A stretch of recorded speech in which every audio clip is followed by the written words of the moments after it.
With that, Dominic, though, I think we just get right in to the main event. UFC Singapore. Max Holloway comes in at a minus 800. He's still the number one ranked featherweight in the world, right behind the man who has beaten him three times, Alexander Volkanovski. And in the other corner, coming in at plus 550, it's the great Korean zombie, potentially. Don't know if it's been confirmed, but potentially making his final walk in the UFC. Big underdog is the Korean zombie here. He also, actually, the last time we saw him was him being dominated by the champion Volkanovski, a fight that he stepped in on shorter notice. I mean, I don't think it was like short notice, but not the original opponent for that fight, Ortega having to fall out. He stepped up. So, Dominic, I know when this fight was announced, this was a fight that was like a dream for me personally back when we started the podcast. Like Yeah. 2020, I was wanting this fight bad, especially Mm. before, like when we first started, because that was before Ortega had, Mm-hmm. really beat up the Korean Zombie. So Korean Zombie was coming off like that knockout of Frankie Edgar. He was, and Hinalto Moicano before that. Mm-hmm. He was looking damn good at the time. And while like it's crazy how he's only fought three times since we started this podcast, Yeah. two of those have been pretty one-sided losses. And then he has the win in a 5-round main event over Danny Ige, a bit of a forgettable main event, but one where he put together a full game plan there, like a full game, showed a little bit of everything in his arsenal, and got the job done. Mm-hmm. So it's kind of crazy how, like, before the Volkanovski fight, it didn't feel like, the Korean Zombie was on some huge, like, jump off a cliff, like, fall from grace. But now you look at it, man. I mean, Max Holloway being a minus 800. I know Max Holloway is that guy. Like, he is so good. You've seen the performances he's put on the likes of Calvin Cater, Yair Rodriguez, even Arnold Allen his last time out. I get it. But Dominic, you got to explain this one to me. No way Max Holloway should be an 8-1 favorite over the Korean Zombie. Do you agree with these odds? That's, I want to put it this way. I'm pretty sure when Korean Zombie went in on shorter notice against Volkanovski, he wasn't this big of an underdog. And No. now he is against the guy that Volkanovski's beat three times. And I know it's all MMA math and stuff, right? This is steep. This is steep line. Minus 800 for Max Holloway. Probably the biggest favorite he's ever been in a fight and the biggest that Korean Zombie's ever been as a dog. So I don't know. Maybe it's that combination of Korean Zombie's hinted at retirement. You pair that with the showing he had against Volk. Then you match that with what Max does to everyone other than Alexander Volkanovski. And I'm still struggling to find a way to get all the way to minus 800, but the odds makers have found a way to do it. I feel like those are the major factors for sure. I probably would maybe do it like minus 300, maybe minus 350 would Yeah. be a little bit more fair, I feel like, with those factors. So, yeah, I mean, minus 800 is not even a parlayable option really for a lot of people. So I don't know. You're going to have to be creative if you're betting this fight this weekend. No, what do you think? Are these odds? Obviously, you agree that they're steep. Would you kind of agree maybe like a minus 300 ish range for Max? Yeah, I mean, I feel like at this price, you almost have to sprinkle TKZ, and I know that that's what the sports books are looking to do here. I mean, this is potentially just a rat line that or they're, I mean, they're really trying to beg you. They're like, please, someone bet on the That's all. Korean Yeah. Zombie. And I may end up just dabbling a little bit. I mean, I don't, but I highly favor Max in this fight, first off. But yeah, I know MMA math. I get it. But like, Max is damn good. Like, he is so good. Mm-hmm. And yet, when I look at this line, I don't feel like this is an indication of how good Max is. I think this is an indication of how far people and the odds makers believe the Korean Zombie has Yeah, fallen. That I think seems to be the so. storyline coming in. And I just don't agree with that. Like, I agree Max is still like a 3-1 favorite, maybe even a 4-1 favorite. Mm-hmm. I could see you at that because of what he showed he will do against some guys that I would argue are probably better than the Korean Zombie at this point in his career. But the mutual opponents, I mean, you look at what it's not like Max had some great showing against Mm-hmm. Volkanovski their last time out. He also got destroyed by the guy. Yeah. It just wasn't as sad, I guess. Yeah. Yeah. Wasn't as impactful. There wasn't a finish, Right. obviously. So maybe a little different. But I think the biggest problem for Chan Sung Jung, the Korean zombie here, is this man has become almost like a legend, a fable of MMA. For I mean, his whole nick. He's one of the only guys I've ever seen who is referred to by his nickname. Like, Yeah. if that don't Yeah. tell you anything, and the Korean zombie, that is, I mean, that's deeply rooted in this man's like entire game, Mm-hmm. and that is that he has shown so much durability. He has shown that he will come back. Like, if you don't put this guy away, he is going to stay in the fight and find a way to win. You know, he's done that over and over in his career where he's rocked, he's hurt, he looks like he's done. And then he comes back from the grave, basically, hence Korean Zombie, is able to finish the opponent or win the fight.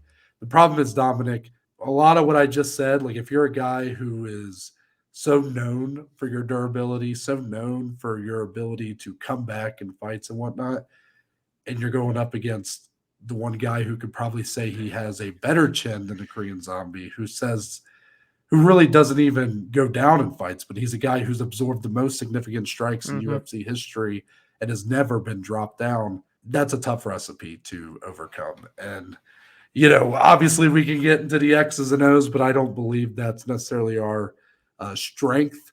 And Max Holloway is, I mean, just for that reason, it's an uphill battle for the Korean Zombie to climb. Is that sort of how you evaluate this matchup? Anything you kind of want to add in terms of the actual what we could see from either one of these guys here? That's such a good description. It's literally Korean zombie versus the Hawaiian zombie, maybe some would say. Max Holloway, you want to talk about the durability.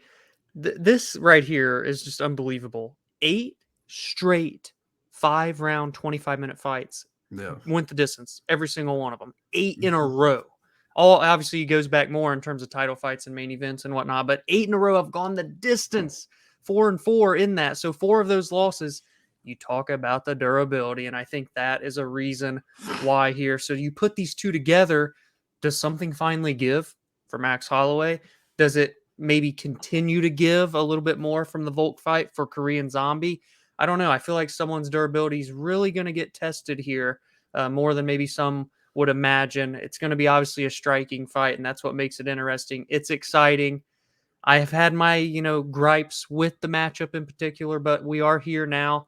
I'm here to see if Korean Zombie can pull off what these lines are saying is virtually impossible. Any chance here that due to potentially the element of his retirement being in Singapore, could we get some, throwback performance here from TKZ? Could that motivate him to maybe go just a little bit longer, a little bit harder, take more risk, and potentially pay off with a huge win to send him off into the sunset? I mean, I think if he beats Max Holloway, then we're going to have to be reconsidering that retirement talk. But in theory, if he's really being motivated by the fact that this could be it for him, could that, for a guy with his style, you got to think about that, Yeah.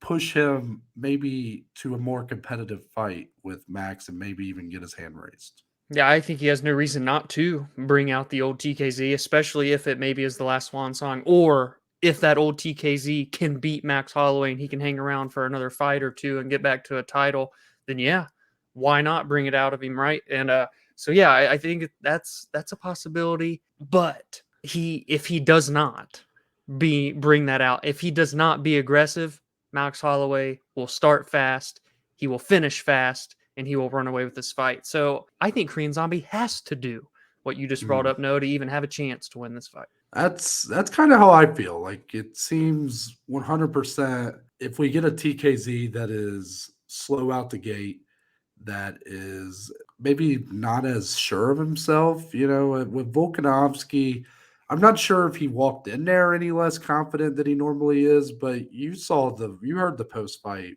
interview. I know this was a translator that was talking on his behalf in English, but it appeared, or actually, no, I think the translation didn't have this in there, but then someone went back and put the subtitles on it to kind of show you what he was actually saying. And it was actually much more heartbreaking than what was communicated in the cage. And that was that he felt like he knew at that moment he could never be a UFC champion. Mm, which maybe for some people watching, they are like, no duh. I didn't think that was in the cards for him to begin with. And now he should, like, if you're looking at it from present day, sure. you go, well, yeah, he's that, like, get that out of your mind. Like, no UFC title in his future. This might be a retirement fight. Hmm. But these guys, these fighters, in order to do what they do, in order to, for a lot of these guys to keep going into their mid to late 30s while potentially having 500 records or even Yep. worse sometimes, who potentially get cut and try to work their way back into the UFC. They're not making a ton of money. There's a lot of ego behind that. And I mean that in the best way possible. You kind of have to have this inflated sense of who you could be as a professional fighter to do it, to be on the grind for so long. It's because you have this self belief. Yes. So if TKZ lost that because of the way he lost to Volkanovski, then this could be a very sad Mm, main event, much like his last one was. I tend to be a little more optimistic than that. I tend to think we're going to get a lot of fun here. I highly favor Max Holloway, but I would love to see TKZ go out in a blaze of glory and perhaps get to the final bell, uh, maybe take a round or two, hmm. but I expect Max Holloway to ultimately get his hand raised. I was considering the element of like a trap fight here. Max has been just so in this position for so long, Right. and we just saw a guy in a similar position in Robert Whitaker Yeah. lose when he was expected to roll against Dricus Du Plessis. We've seen it before too, where these guys, they fall into these trap fights, like this spot where it seems like they'll coast. Like I think I described the last time I really hit the trap fight element, I think was Usman when he took on Leon Edwards in Salt Mm, Lake City. We know what happened there. yeah. It seemed like it was just another title defense, and he's on to the next one. But obviously, other plans. Yeah. So I was trying to weigh that as a potential option, that maybe like just because everybody's so confident in Max. I mean, he's a minus 800 coming off a big win, probably bigger than most people realize, against Arnold Allen, who was one of the brightest and up and comers in this weight class. But I just don't really see it with this one. Mm, I would say if I was putting out percentages, like percentage chance to win, I would put Max somewhere in the 92 to 93% range, which yeah. Yeah. might make people look at it and go, and you don't like him as a minus 800. It's just like, I don't know. It just feels wrong. Like it doesn't feel like Max should be that big of a favorite, but when you put the percentages behind it, like I'm not out here recommending anybody put money on TKZ at the end of the day. So they know they can do this. They can get away with this kind of line. But I'm just saying, it's when a guy's absorbed as many strikes as Max has, eventually that bottom has to fall out. Like Something has to give. Yeah. eventually the tax man is coming to tax that ass for all those strikes. Yeah. So I hate to say that, but that's why every Max fight you sort of, there's an extra level of Yeah. curiosity to me, or There really is. anxiety, because you're like, this could be the one. Yep. Because once it goes, It's gone. it's gone, like Yeah. gone. Yeah. I don't expect this fight to be the one, but it's going to become even more and more of a thing for me as Max continues fighting. Yeah. It's there the rest of his career at this point. So. Yeah. So